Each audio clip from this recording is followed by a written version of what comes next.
Masih dari sana.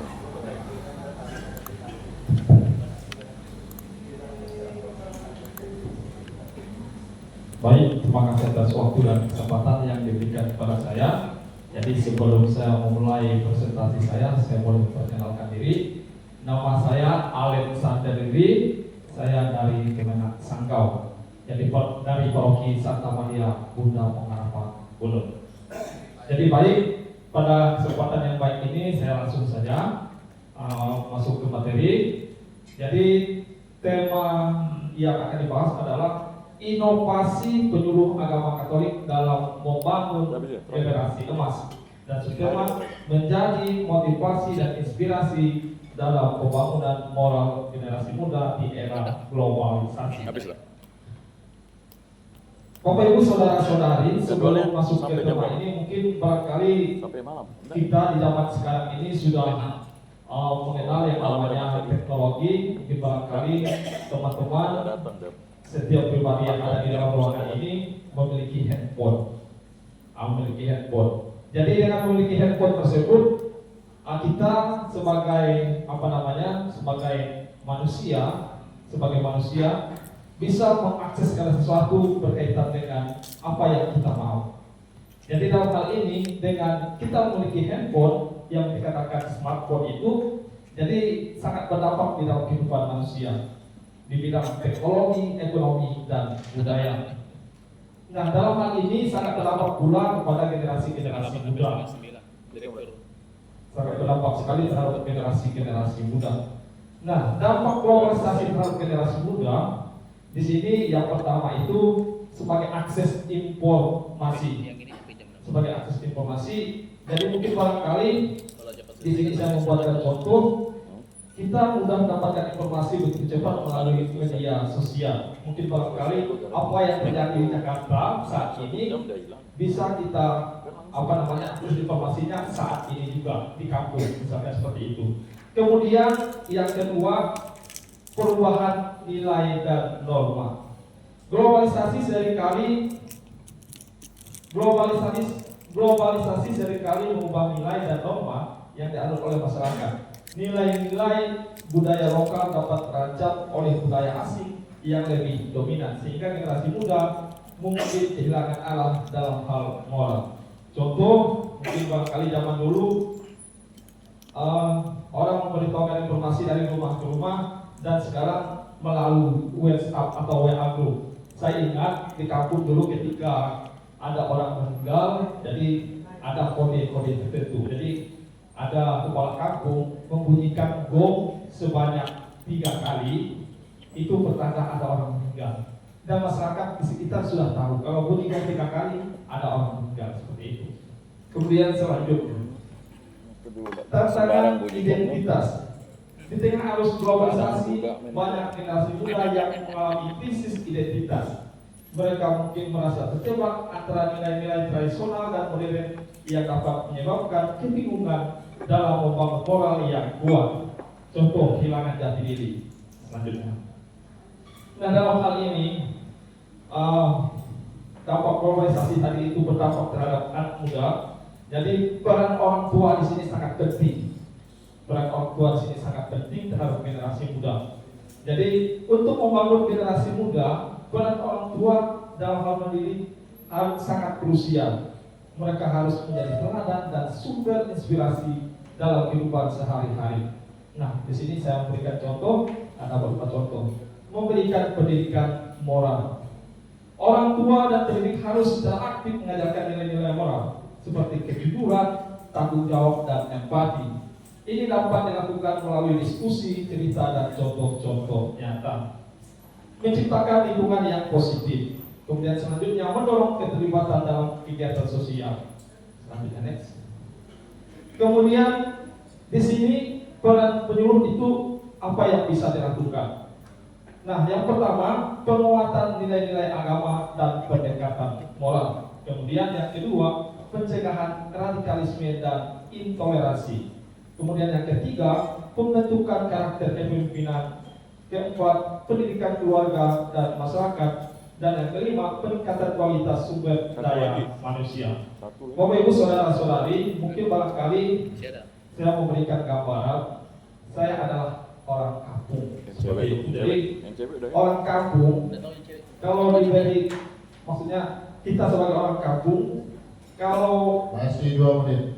Kalau kampung kita itu sudah jalannya lancar, kemudian sinyalnya lancar juga, segala sesuatu itu mudah didapatkan. Jadi pada intinya tidak ada bedanya orang kampung dengan orang kota. Jadi saya katakan kalau kampung kita itu jalannya lancar, sinyalnya lancar, jadi kurang lebih tidak ada bedanya dengan orang kota. Karena sama-sama kita dan orang kampung lebih bisa mendapatkan informasi lebih cepat seperti itu. Nah, dalam hal ini saya memberikan contoh di daerah saya bahwa beberapa hari yang lalu ada anak yang mencuri begitu, kemudian diadat sebanyak 6 tayang. Dan anak ini sudah berulang-ulang kali mencuri. Dan anak ini juga sudah beberapa kali masuk dalam lapas seperti itu.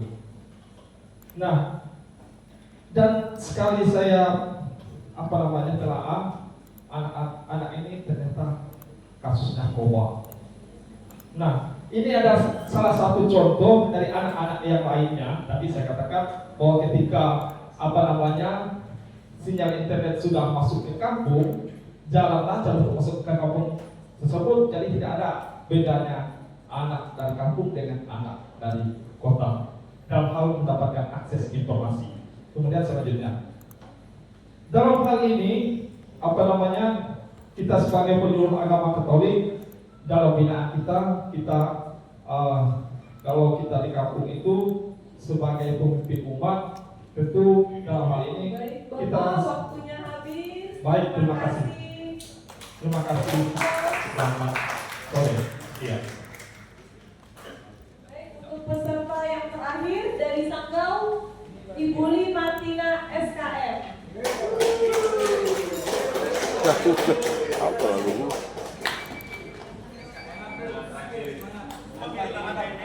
Ibu Li Martina dipersilakan. Kan satu orang. Pantutnya Bu. Lama-lama ya YouTube barang itu. Jangan ngomong dulu, jangan ngomong. 1 jam. Spesial.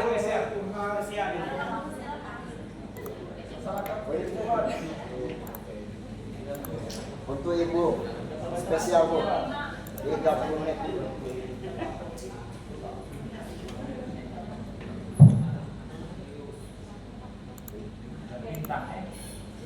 Betul. Sekali.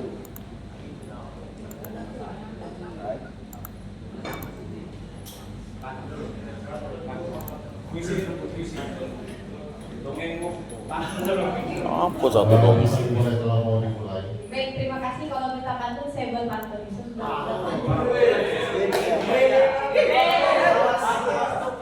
Pergi Singkawang lewat Sungai Duri.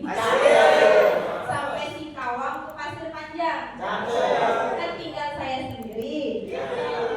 Tolong Duri, berikan waktu yang panjang. Baik, terima kasih. Hari ini saya mengambil pertanyaan tulis saya menulis tentang judulnya tentang menciptakan kesadaran mencintai lingkungan melalui eco printing sejak dini bagi Bina Iman Anak Katolik Biak di Gereja Salib Suci Paroki Noyan. Itu paroki saya yang baru berdiri tahun 2015. Sedikit profil saya, nama saya Martina. Saya penyuluh paroki Noyan Sanggau. Pendidikan saya S1 Ilmu Masyarakat di Universitas Trisakti Yogyakarta. Untuk profil juga saya berdiri sebuah komunitas namanya Bumi Menulis. Terus saya juga direktur penerbitan di Sumber Daya Sejahtera. Terus saya juga masuk di tahun 2003 itu sebagai sosok di harian Kompas. Bapak Ibu bisa cari googling nama saya di Martina, keluar nanti. Saya juga freelance writer dan ghostwriter. Klien saya kebanyakan dari Jakarta sih. Penulis hantu. Writer atau apa gitu kan, minta sama saya boleh nanti kerja sama saya. Bapak Ibu yang pengen mau nulis tapi pengen terbitin buku bisa sama kami di CV5 Damaskus. Korting. Kata pengantar, jadi saya sangat suka sekali dengan isu-isu tentang lingkungan karena dari itu saya mengajak anak-anak binaan saya itu untuk mencintai lingkungan. Hampir setiap kegiatan sekolah minggu, kami bilang bisa sekolah minggu karena anak-anak kita kebiasaan bilangnya sekolah minggu, bukan bina iman anak Katolik. Nah, dari kegiatan itu kami melakukan seminggu 2 kali. Nah, kegiatan itu antara materi praktek saya selalu bawakan tentang mencintai lingkungan. Seperti itu. Nah, yang saya tulis hari ini adalah teknik ekoprinting. Mungkin Bapak Ibu yang guru sudah tahu bagaimana teknik ekoprinting. Ekoprinting itu adalah suatu kegiatan yang sangat ramah lingkungan untuk membuat di dunia tekstil gitu. Di dunia tekstil atau pembuatan misalnya batik. Jadi teknik terbaru itu ekoprinting. Nah, mengapa saya mengambil judul ini? Karena yang pertama banyak sekali masalah-masalah yang ada di lingkungan, di dunia, di Indonesia, bahkan di daerah kita sendiri. Bapak Ibu bisa baca di situ. Yang pertama ada di landfill batu bara itu di Amerika.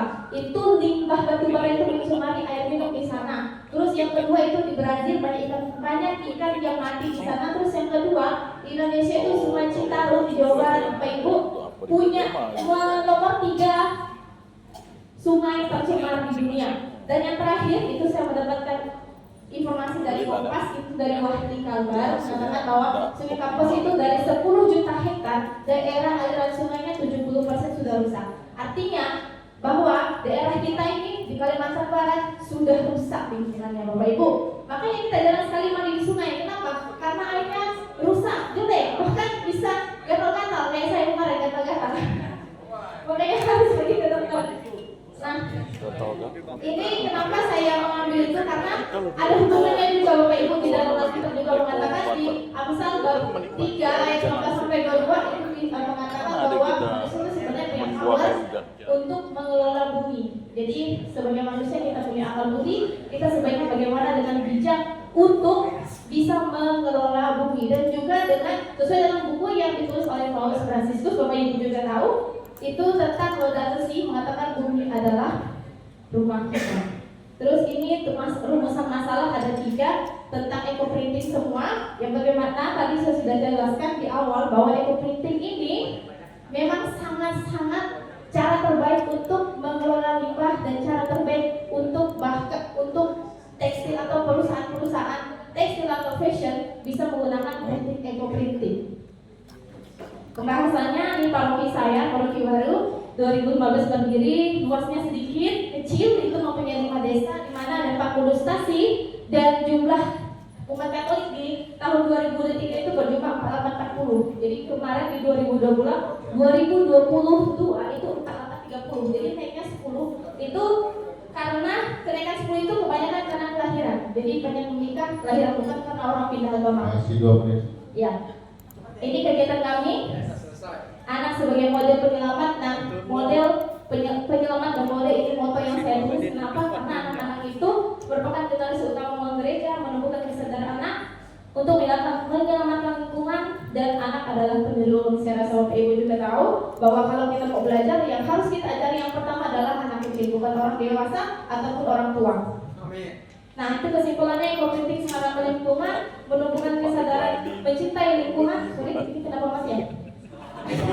Salah satu bentuk kreatif anak merupakan generasi penyelamat lingkungan. Segala sesuatu yang dikerjakan manusia selalu bertujuan pada kerahiman Tuhan. Maksudnya tidak ada sesuatu yang dikerjakan baik itu hasilnya tidak untuk Tuhan. Ekoprinting sesuai dengan ajaran Paus Fransiskus untuk mencintai lingkungan kita. Baik, terima kasih. Yang terakhir, makan durian karena dikasih cukup